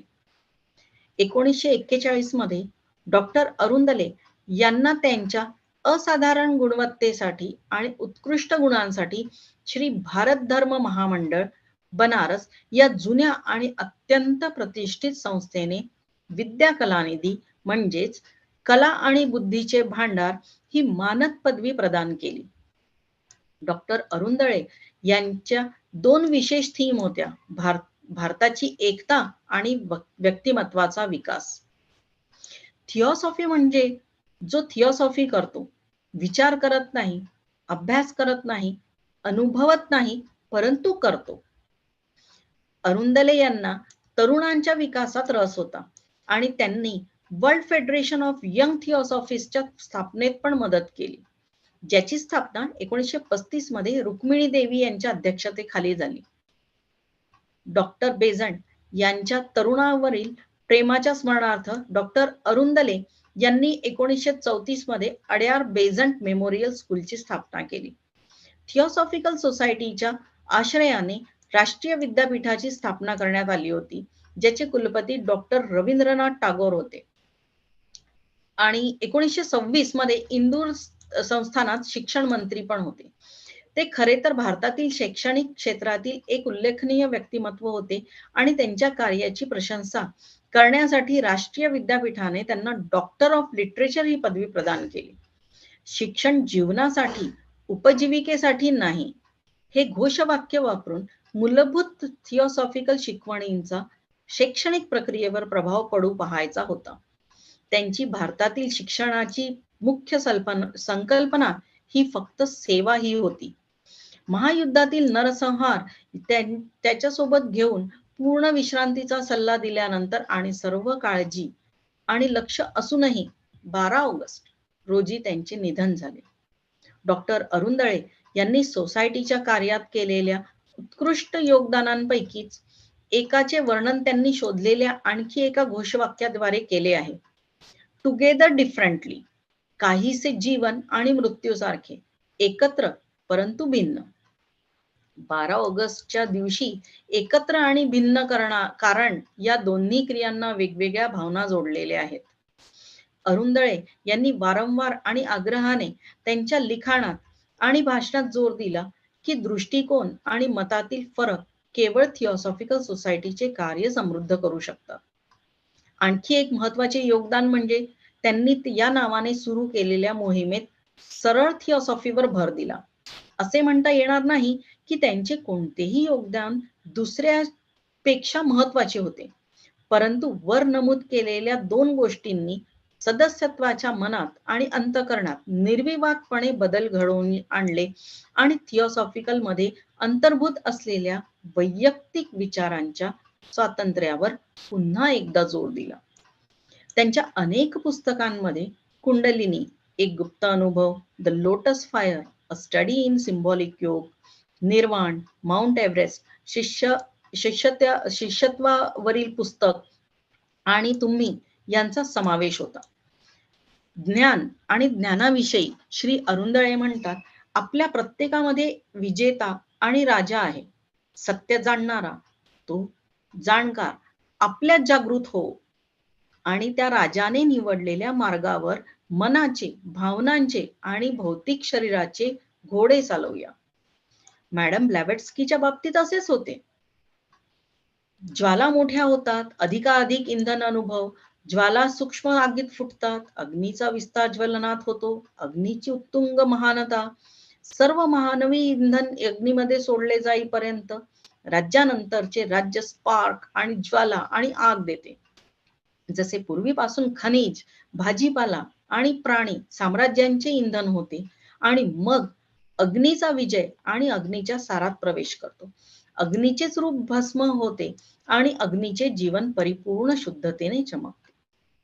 या ओळी सर्वांगीणपणे अग्नीकडे दडलेल्या ज्ञानाचे वर्णन करतात, जे आपल्या मानस किंवा चित्तामध्ये स्फोट होत आहे, आपल्याला सच्चित आनंदाच्या जवळ आणते. हीच परिपूर्ण शुद्धता आहे. जीवनाच्या शेवटाकडे वाटचाल करणे, नंतरच्या जीवनात जाणे, पुनर्जन्मापर्यंतचा संघर्ष, जीवनाच्या आशीर्वादाची जोड देणे, ही मृत्यूची देणगीच आहे. कोणताही माणूस खोल पाण्यात गेल्याशिवाय पोहू शकत नाही. म्हणून तुमच्या अडचणींना घाबरू नका. तुमच्यापेक्षा तुम्ही इतर परिस्थितीत असाल अशी इच्छा पण करू नका. कारण जेव्हा तुम्ही एखाद्या संकटाचा सर्वोत्तम उपयोग करता, तेव्हा ती एक उत्तम संधीची पायरी बनत असते. आम्ही थिओसॉफिस्ट म्हणून आपल्या पुढच्या वाटेवर चालतो. महान व्यक्तींनी, ज्यांनी शेवटच्या श्वासापर्यंत सेवा केली, पण आपल्या आजूबाजूच्या जगाकडे बघा. या नामवंतांनी ज्या जगाचं स्वप्न पाहिलं होतं, ते हेच जग होतं का? नाही.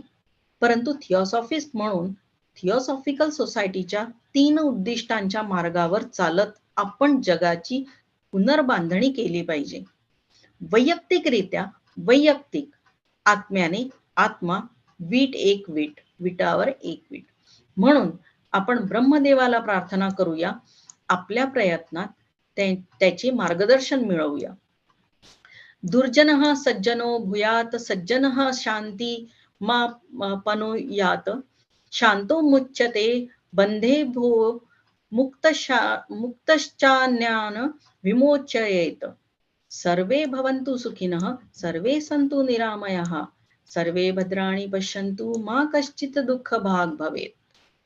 सर्व स्तरतु दुर्गाणि, सर्वो भद्राणि पश्यन्तु, सर्वः कामान् वप्नोतु, सर्वः सर्वत्र नंदतु. म्हणजेच दुष्ट चांगले होऊ दे, चांगल्याला शांती मिळू दे, शांततावादी बंधनातून मुक्त होऊ दे, मुक्त झालेल्यांनी इतरांना मुक्त करावे. सर्व सुखी होत, सर्व निरोगी राहोत, सर्वांनी केवळ शुभ स्थळे पाहावीत, दुःखात कोणाचा वाटा नसावा, प्रत्येक जण त्यांच्या अडचणींवर मात करू शकेल, सर्वांच्या मनोकामना पूर्ण होत, योग्य वेळी पाऊस पडो, सर्वत्र सर्वत्र आनंदी आनंद राहो. धन्यवाद. बहुत बहुत धन्यवाद मंजुषा जी. आपने बहुत ही खूबसूरती से उसको मराठी में किया, लेकिन भाषा का कोई फर्क समझ में नहीं आया. भाव बहुत अच्छे थे. अनुषा बहन, आप आशीर्वचन दीजिए हिंदी में और इसका अनुवाद कीजिए. धन्यवाद. तरल जी, खूब खूब हार्दिक धन्यवाद. डॉक्टर जॉर्ज एस अरुंडेल, इनका जन्म 1 दिसंबर 1878 में इंग्लैंड के सूरे में हुआ था. उनकी अधिकतम शिक्षा यूरोप में हुई थी. जैसे कि मैडम ब्लेवेट्स्की ऑकल्टिज्म के अभ्यास दौरान ठीक ही कहा करती थी कि जब तक इंसान गहरे पानी में छलांग लगाकर कूदता नहीं है, तब तक वह तैरना सीख नहीं पाता है. अरुंडेल जी ने बहुत ही छोटी उम्र में उनकी माता का स्वर्गवास हुआ था, अपितु उनकी देखभाल की जिम्मेदारी उनकी बुआ जी को सौंपी गई. एचपीबी का संदर्भ बताते हुए हम यह कहेंगे कि आपकी कठिनाई से मत घबराइए. आप प्रवर्तमान परिस्थिति से कुछ अन्य अलग परिस्थिति में जीने की ख्वाहिश भी मत रखिए. जब अपने उत्तम प्रकार विरोधाभासी स्थिति से बहुत ही उत्तम तत्व प्राप्त किया है, तब आप भव्याति भव्य उत्तम भवितव्य की संधि की प्राप्ति पाने की और आपके कदम उठा रहे हैं. अपितु इस तरह अरुंडेल जी अपनी बुआ जी के संग थियोसॉफी एवं उसकी संस्थापिका मैडम H.P.B, कर्नल अल्कोट तथा अन्य नेता जो कुमारी अरुंडल के घर में आते जाते रहते थे, कभी ठहरते भी थे, उनके संपर्क में रहे. कौन जानता है कि अगर बाल अरुंडल की माता अगर जीवित होती तो बालक का भविष्य बनता. क्या वह बच्चा उच्च कोटि के थियोसॉफिस्ट बन पाते? क्या वह विश्व को इतना उच्च कोटि का प्रदान कर पाते? इस तरह के नाना प्रकार के प्रश्न उपस्थित होते, जिसके आज तक प्रत्युत्तर नहीं मिले हैं. यह घटना स्वयं प्रमाण है कि दुख समस्या ही तो शक्ति में रूपांतरित होते हैं. 1895 में अरुंडेल जी कैम्ब्रिज विश्वविद्यालय के सेंट जॉन कॉलेज में पढ़ाई करने गए. बाद में लंदन की रॉयल सोसाइटी ऐतिहासिक के फेलो भी बने रहे. समयांतर से उन्हें एमए के कोर्स में प्रवेश भी मिला. उनकी युवावस्था से ही भारतवर्ष में उनकी दिलचस्पी रही थी, इसलिए ही उन्होंने श्रीमती एनी बेसेंट के साथ कार्य करने का न्योता जब मिला, उसका स्वीकार किया. 1903 में कुछ अन्य भारतीय कार्यकरों के साथ उन्होंने बिसेंट स्थापित बनारस के हिंद संस्कृति केंद्र में कार्य करने को भी स्वीकार किया. 1895 में लंदन में वे थियोसॉफिकल सोसाइटी के सदस्य बने. उनकी कैम्ब्रिज विश्वविद्यालय की शिक्षा पूर्ण करते ही European section of theosophical society के असिस्टेंट जनरल सेक्रेटरी बने. उनकी भेंट श्रीमती एनी बेसेंट से हुई. 1910 में उनका थियोसॉफी कन्वेंशन में प्रथम उद्बोधन हुआ. तत्पश्चात कई बार उनके इस तरह के उद्बोधन बने रहे. श्रीमती बेसेंट की राजकीय गतिविधियों में सहायता करने हेतु वे भारत लौट आए. Akhil Bharatiya home rule league के यह ऑर्गेनाइजिंग सेक्रेटरी बने. 1920 में इनका विवाह रुक्ष्मणी देवी जी के साथ हुआ. रुक्ष्मणी देवी एक अच्छी कलाकार रही थी. अरुंडेल जी ने रुक्ष्मणी देवी की कला विकास में भी अच्छा सा प्रदान किया, उसकी देखभाल की 1924 से 1926 तक वे मद्रास लेबर यूनियन के अध्यक्ष रहे। इस यूनियन का गठन भी इन्होंने ही किया था। इस यूनियन के माध्यम से न्यूनतम वेतन दिलवाने में वे सफल रहे। मजदूरों को कार्य समय अवधि भी नियंत्रित कर पाए। 1925 में लिबरल कैथोलिक चर्च से जुड़े और समयांतर से बिशप भी बने। इस दौरान थियोसॉफिकल सोसाइटी की सुवर्ण जयंती भी मनाई जाती थी, अपितु उन्होंने पूर्ण यूरोप का व्यापक दौरा किया। थियोसॉफी के भिन्न भिन्न पहलू के संदर्भ में व्याख्यान दिए। यूरोप की आर्थिक, राजकीय, शैक्षणिक, सामाजिक परिस्थितियों का भी उन्होंने गहन अभ्यास किया। 1926 से 1928 तक ऑस्ट्रेलियन सेक्शन ऑफ थियोसॉफी के जनरल सेक्रेटरी रहे। इस दौरान ऑस्ट्रेलियन को उसकी भव्य विरासत, ताकत के संदर्भ में जन जागरण करने का कार्य भी किया। 1933 में जब डॉक्टर बिसेंट इस धरातल पर नहीं रही, तब एडवांस ऑस्ट्रेलियन नाम का मैगजीन भी शुरू किया। अरुंडेल जी थियोसॉफिकल सोसाइटी के अध्यक्ष बने। उन्होंने 1934 में अडियार में थियोसॉफी संदर्भ में 7 साल का प्लान किया। इस प्लान में, इस आयोजन में अडियार का विकास एवं सोसाइटी के स्वायत्तता की बातें रखी गई थी। इस संदर्भ में कुछ पब्लिसिटी साहित्य निर्माण किया। बाद में उन्होंने थियोसॉफी के प्रचार कार्य को गतिशील बनाया। इस प्रचार कार्य के कारण थियोसॉफी के मूलभूत सिद्धांत इत्यादि के अभ्यास कार्य को गति दी गई तथा 1935 में अडियार में संपन्न होने वाली थियोसॉफी सोसाइटी की डायमंड जुबिली अधिवेशन कार्यसूची में भी समाविष्ट किया गया। यहाँ सभी लॉज के एवं उसके सदस्यों को थियोसॉफी के मूल तत्व का अधिक बलवत्तर बनाने का आग्रह पूर्वक निवेदन किया गया। यह भी निवेदन किया कि थियोसॉफी की भाषा लोकभोग्य एवं जनसामान्य की समझ को केंद्रस्थ रखकर होनी चाहिए। 1935 में श्रीयुत अरुंडेल की 3 किताब प्रकाशित की गई। इन किताबों में मानवीय आध्यात्मिकता के तत्वों पर बल रखा गया था।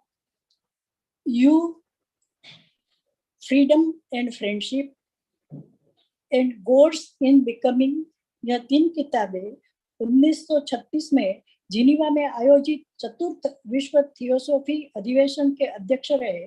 इन्होंने तृतीय प्रचार प्रसार आंदोलन का आयोजन किया।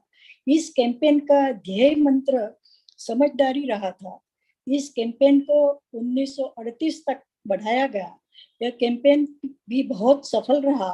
तत्पश्चात थियोसॉफी अब अगला चरण, यह विषय चुना गया, मगर द्वितीय विश्व युद्ध के कारण इस दिशा में कुछ बहुत सा कार्य नहीं हो पाया। भिन्न भिन्न सेक्शन को पत्र भेजे गए, जिसके परिणाम स्वरूप 1936 में थियोसॉफिकल सोसाइटी की सदस्यता में काफी बढ़त रही। इस राष्ट्र कक्षा के सेक्शन ने बताया कि अध्यक्ष के पत्र का सोसाइटी की सदस्य संख्या बढ़ाने में काफी मदद मिली। इस कैंपेन के कारण सोसाइटी एवं उसकी प्रवृत्ति कार्यक्रम में लोगों की रुचि बढ़ती गई। 1937 में सिंबॉलिक योगा के विषय में उन्होंने व्याख्यान किए। यह व्याख्यान अडियार में संपन्न अधिवेशन के दौरान दिया गया था। अधिवेशन का रूफ टॉक था। अमेरिका यूरोप के दौरे के दरमियान यह विषय मुख्य भूमिका का रहा। इन व्याख्यानों को the lotus fire a study of symbolic yoga नामक पुस्तक में गठित किया। द्वितीय विश्व युद्ध के कारण भारत के बाहर अन्य देशों में विचरण करना आसान नहीं था। विभिन्न सेक्शन के समर्थ निष्ठावंत सदस्यों ने उनके मार्गदर्शन में सोसाइटी को गतिशील बनाए रखी। यूरोप के सेक्शन तथा लोजों को जबरन बंद करने पड़े, अरुंडेल जी ने मानव की पीड़ा संदर्भ में अंदर से बहुत कार्य किया। जन जागरण हेतु मद्रास में जन जागरण नामक साप्ताहिक प्रकाशित करने का कार्य आरंभ किया। मैडम मारिया मोंटेसरी तथा उनके बेटे का अडियार में स्वागत किया।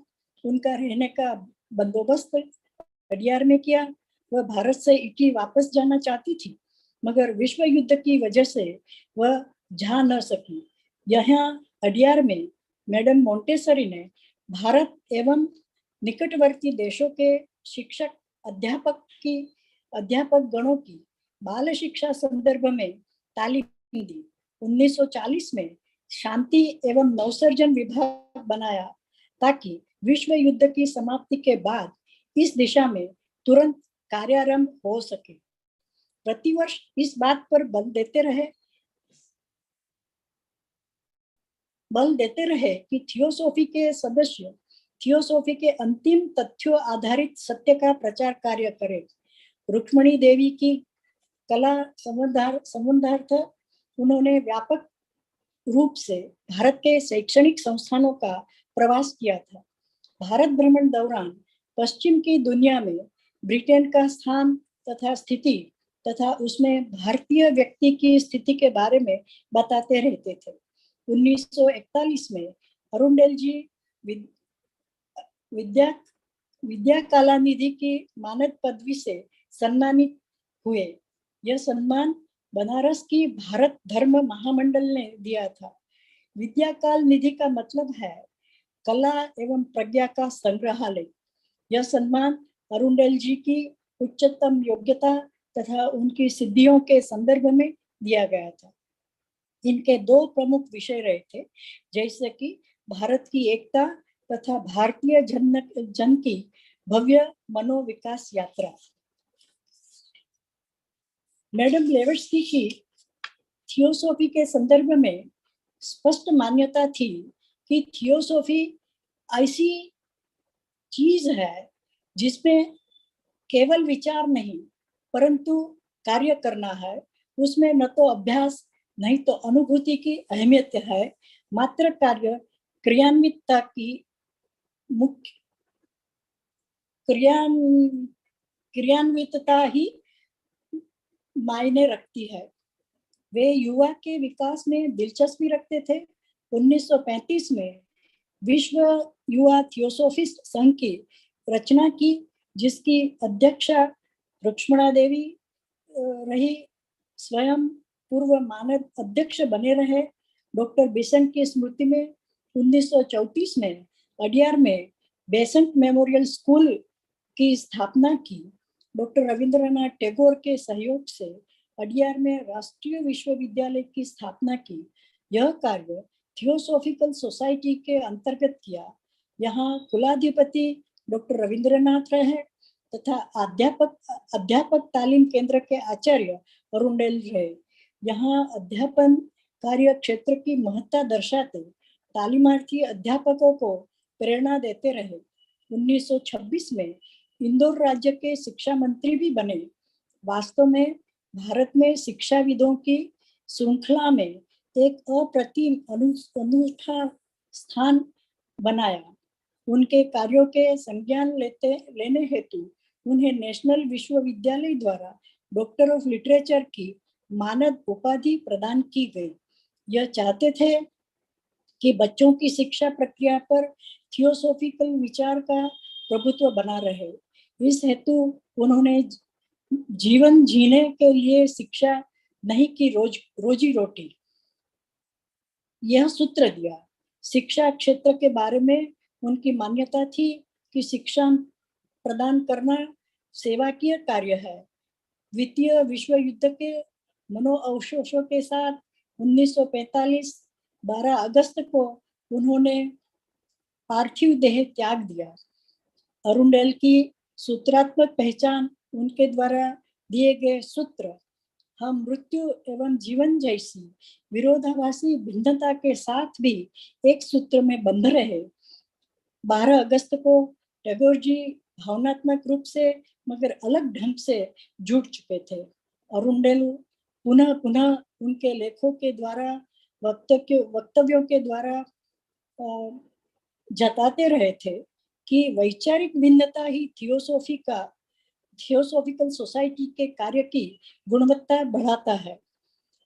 जो फ्री मिशनरी कार्य के लिए भी वह जाने जाते थे। मद्रास प्रांत के स्काउट के कमिश्नर भी रहे थे। उनकी कई किताबों में kundalini and occult experience, the lotus fire, a study in symbolic yoga, nirvana, Mount Everest, a book on discipleship and you, ये उल्लेखनीय रही है। आज हम थियोसॉफिस्टों का कर्तव्य है कि हम इन भव्य नेतृत्व नायकों ने बनाई हुई राह पर चले। थियोसॉफी के 3 मुख्य सिद्धांत हमारे राहबर बने। हमें मानव मानव, आत्मा आत्मा को जोड़कर थियोसॉफी का पुनः भव्य निर्माण करना है, जिसके लिए हम परमात्मा ब्रह्मा जी से प्रार्थना करें कि हम हमारा लक्ष्य हासिल कर सके। इन शब्दों से हम हमारी वाणी को विराम देंगे। दुर्जनः सज्जनो भूयात्, सज्जनः शांतिमान्यो मा पुण्यात्, शांतो मुच्यते बंधेभ्यो, मुक्तश्चान् विमोच्यते। सर्वे भवन्तु सुखिनः, सर्वे सन्तु निरामयाः, सर्वे भद्राणि पश्यन्तु, मा कश्चित् दुःखभाग्यमेव। सर्वतरतु दुर्गाणि, सर्वो भद्राणि पश्यतु, सर्वः कामान् वाप्नोतु, सर्वः सर्वत्र नदतु।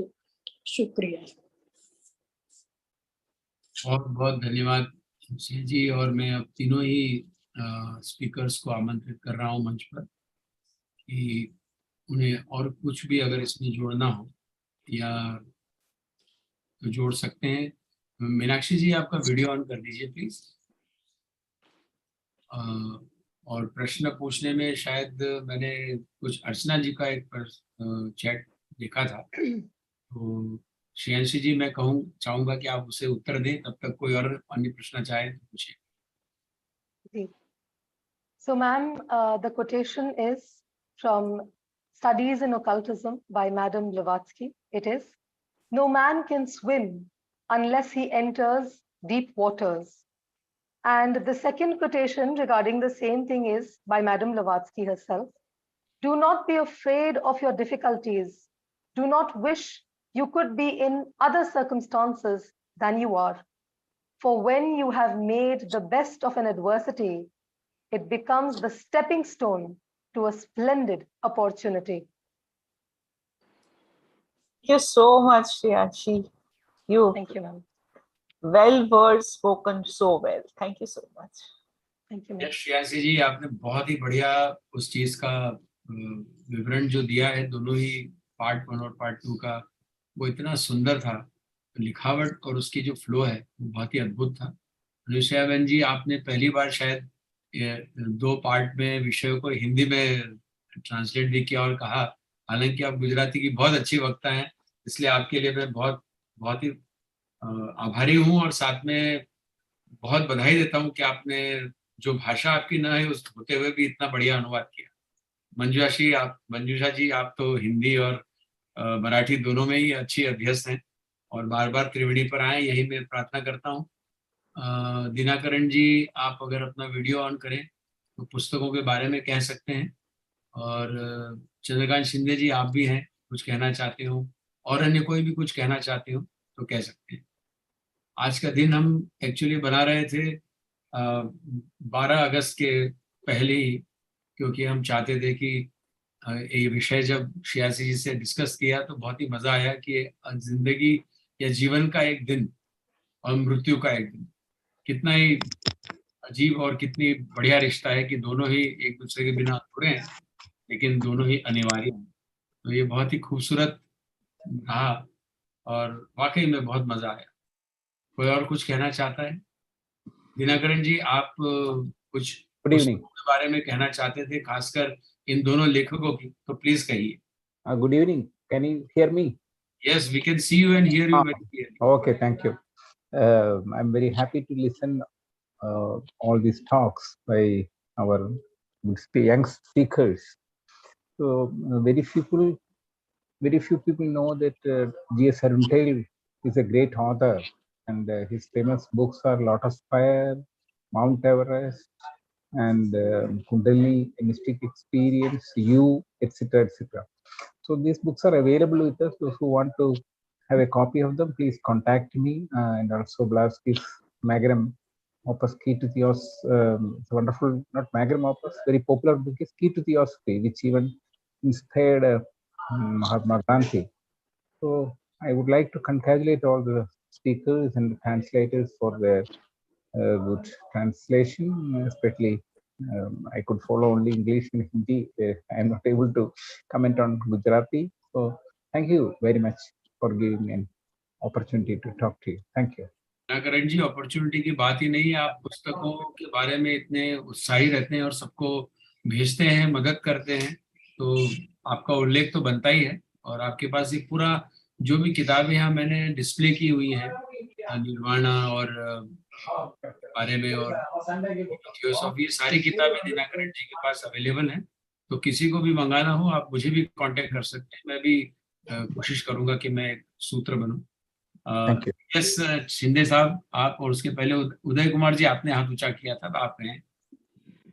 थैंक्स और कांग्रेचुलेशन तीनों स्पीकरों को, खासतौर पर ब्लेवेट्स्की की बर्थ एनिवर्सरी पर और अरुंडेल साहब की डेथ एनिवर्सरी पर उसको आज याद किया गया, इसके बारे में डिस्कस किया गया। खासतौर पर ब्लेवेट्स्की, उसका प्रधान वो तो हमारा फाउंडर है सोसाइटी का, उसके जो voice of silence, secret doctrine और की टू थियोसॉफी ऐसा पुस्तकों को देकर हमको बहुत बड़ा योगदान दिया है। उसको कोई पोस्ट की खेवना नहीं थी। ऑलकोट साहब के रख के सोसाइटी का संचालन किया और कम उम्र में 60 साल की उम्र में उसने सोसाइटी की बहुत सेवा की थी। अरुंडल साहब बड़ा शिक्षण शास्त्री थे, कॉलेज का आचार्य थे। शिक्षण के बारे में उसका विचार बहुत उच्चतम था, वो भी अपना आज बराबर जानना मिला।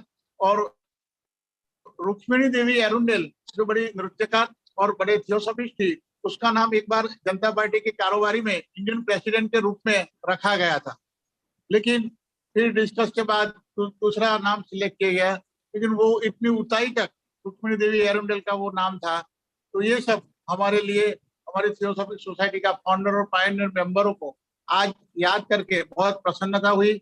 दो वक्ता और तीसरा वो जो हिंदी में अंसुया बेन देसाई अहमदाबाद से है, मूल तो सूरत का है और उसका मूल नाम अंसुया बेन सेठ था। वो निरंतर शिक्षण विभाग सूरत दक्षिण गुजरात यूनिवर्सिटी में वो अध्यक्ष रह चुके हैं। उसको सुनते हुए आज बहुत प्रसन्नता हुई।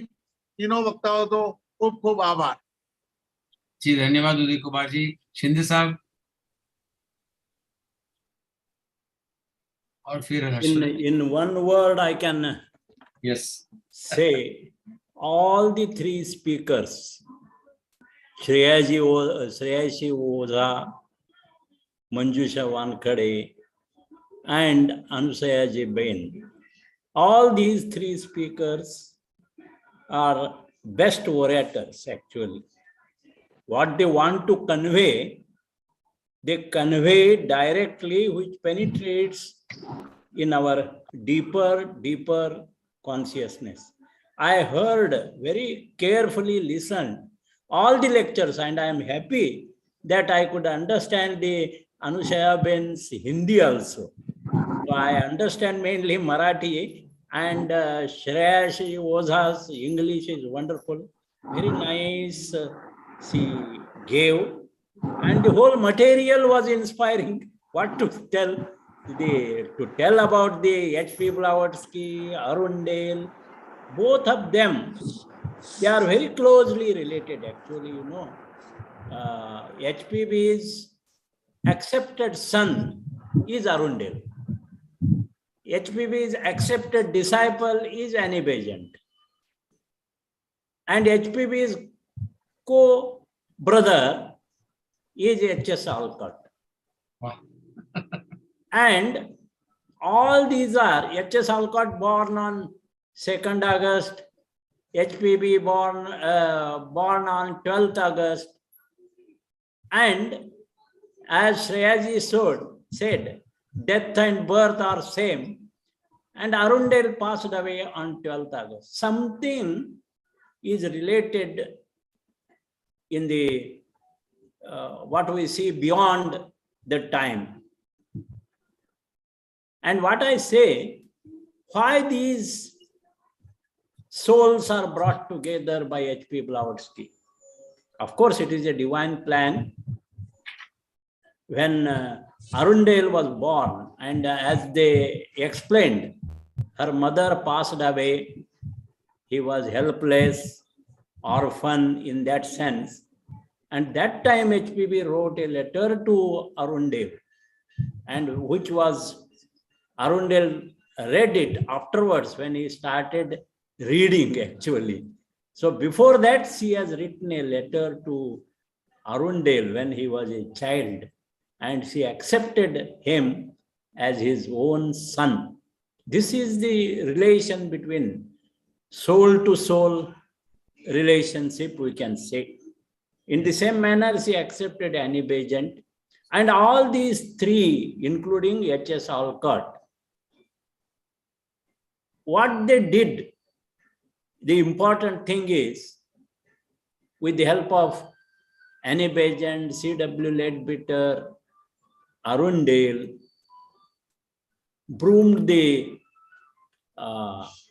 grooming of J. Krishnamurti. So they gave us a J. Krishnamurti, a great philosopher, groomed by these three: Annie Besant, Arundale, and C.W. Leadbeater. They have played a great role in the education of Krishnamurti. As Anusaya Ben pointed out, that Arundale was an education minister in Indore somewhere. So this is how one was educationist, one was spiritualist, one was a what we can say, a great orator like Annie Besant. All of them, they inspired the whole world. And now at Adyar, we have their remembrance. Adyar is the master's home, where we have a room of Annie Besant where she lived, a room of J. Krishnamurti where he lived. In the same manner, we have Alcott Bungalow, H.P.BLAVATSKY Bungalow, we have Besant Garden. All these are really, really inspiring to those souls who are really visiting the Adyar in India. So Adyar is such a spiritual place where one must enter into that atmosphere, in the sense having a peaceful mind, having a learning mind, which can sense those higher forces. So yes. I am much impressed by all these three talks. And I know all these three people, especially Manjusha Wankhede is from our federation. Shreeyashi Oza, I have heard her many times. She is a good orator, and also she understands well and explains well.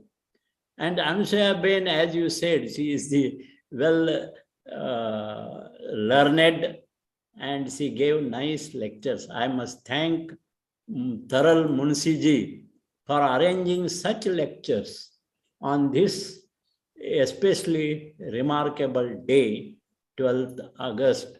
Actually, it has to come yet.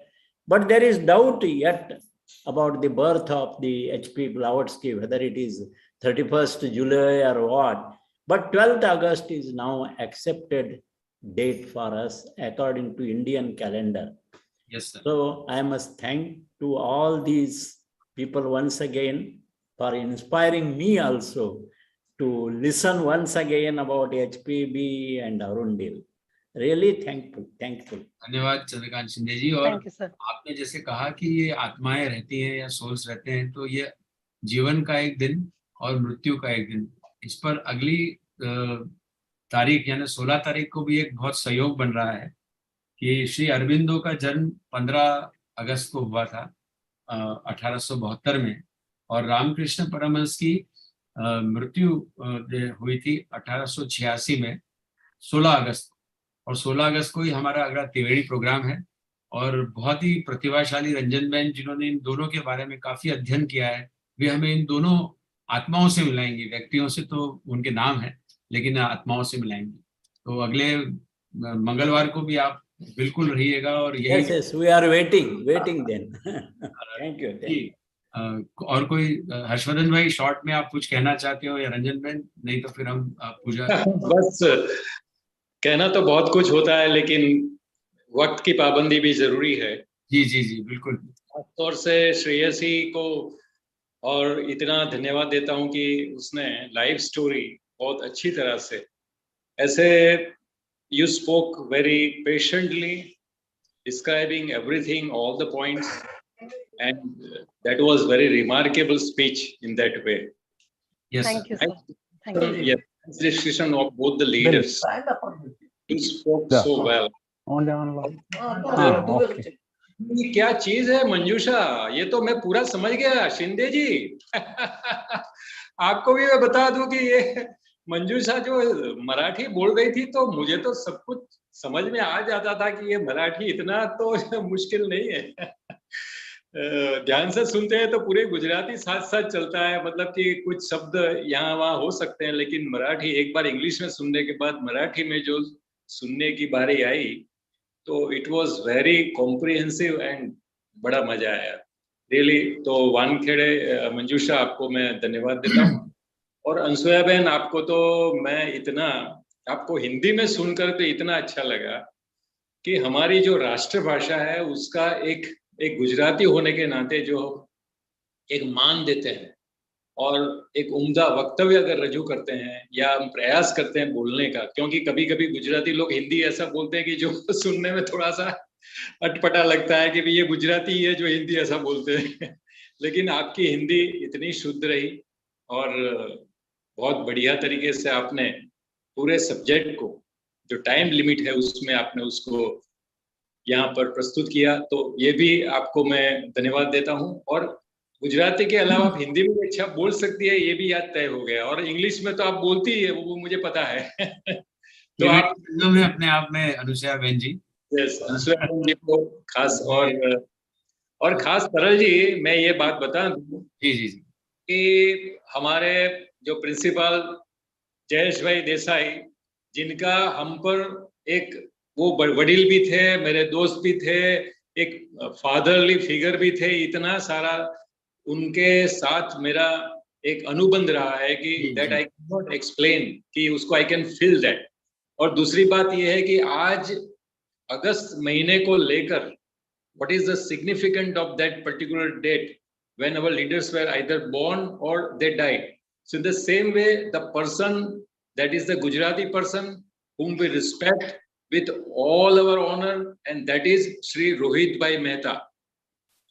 Rohit Bhai Mehta studied H.P.B. so well, and he really respected Arundale ji, and he also studied the literature of Arundale, the writings of Arundale. And on 20th of August, that is also the remarkable date to remember Rohit Mehta. And yes, really, I congratulate our Pradeep Singh Ji Goyal, the president of Indian section, who gave the name of that hostel, that is Rohit Mehta Bhavan. So really, it is the honor in that way. So we are very happy that in August also, those who had really shown their abilities, they work like the leaders, and really we must have that particular inspiration and encouragement from them.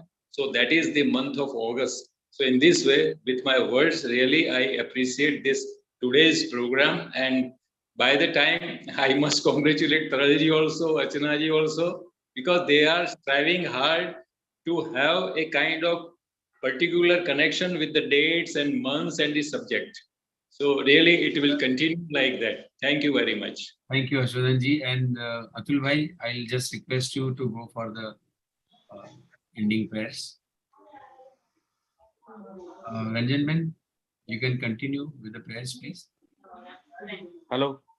Hello. You are there.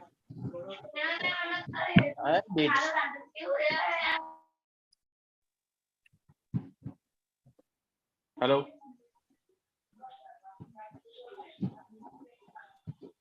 Keshwar ji, if you are there, you can say, or if your throat is bad, Ranjan ji, we had requested Ranjan ji to do the honors. Should I start? Yeah, please start. Our throat is not good. Om Manobhadhyahankara Chittaninaham न च श्रोत्रजिह्वे न च घ्राणनेत्रे न च व्योमभूमिर्न तेजो न वायु चिदानन्दरूपः शिवोऽहं शिवोऽहं चिदानन्दरूपः शिवोऽहं शिवोऽहं न मे प्राणसंज्ञो न द्वै पञ्चवायु न वा सप्तधातुर्न वा पञ्चकोशः न वा पाणिपादो न चोपस्थपायु चिदानन्दरूपः शिवोऽहं शिवोऽहं चिदानन्दरूपः शिवोऽहं शिवोऽहं न मे द्वेषरागो न मे लोभमोहो मदो नैव मे नैव मात्सर्यभाव न धर्मो न चार्थो न कामो न मोक्षः चिदानन्दरूपः शिवोऽहं शिवोऽहं न मे मृत्युशङ्का न मे जातिभेद पिता नैव मे नैव माता च जन्म न बन्धुर्न मित्र गुरोर्नैव शिष्यः चिदानन्दरूपः शिवोऽहं शिवोऽहं